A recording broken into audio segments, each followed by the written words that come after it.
பெஞ்சல் புயல் காரணமாக புதுச்சேரியில் பல்வேறு பகுதிகளில் மழைநீர் சூழ்ந்துள்ளது. சாலைகள், தெருக்களில் இடுப்பளவிற்கு தண்ணீர் தேங்கி நின்றதால் மக்களின் இயல்பு வாழ்க்கை ஸ்தம்பித்துள்ளது.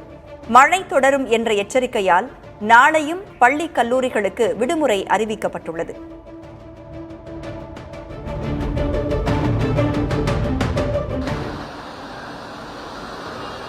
பெஞ்சல் புயல் காரணமாக புதுச்சேரியில் இன்று காலை முதல் மீண்டும் மழை பெய்யத் தொடங்கியது. இதனால் புதுச்சேரியில் உள்ள சாலைகளிலும் தெருக்களிலும் இடுப்பளவு மழைநீர் தேங்கி நின்றது.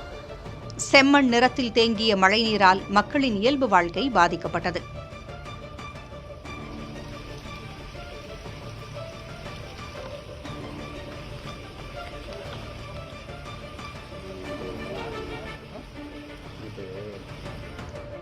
குறிப்பாக ஜமித் நகரில் 2000த்திற்கும் மேற்பட்ட வீடுகளை வெள்ள நீர் சூழ்ந்ததால் மக்கள் அவதிக்காளாகினர்.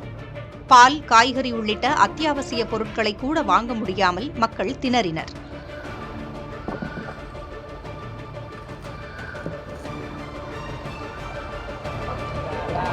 இதேபோல் ராஜராஜேஸ்வரி நகர், ரெயின்போ நகர், வள்ளலார் சாலை ஆகிய பகுதிகளில் ஆயிரக்கணக்கான குடியிருப்புகளுக்குள் மழைநீர் புகுந்ததால் பாதுகாப்பான இடங்களுக்கு செல்லுமாறு பொதுமக்களுக்கு அறிவுறுத்தப்பட்டது.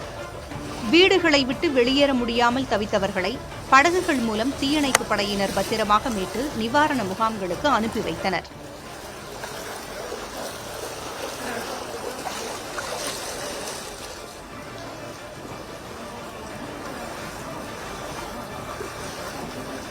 வீட்டின் முன்பாக நிறுத்தி வைக்கப்பட்டிருந்த கார், இருசக்கர வாகனம் உள்ளிட்ட வாகனங்களும் வெள்ள நீரில் அடித்துச் செல்லப்பட்டன.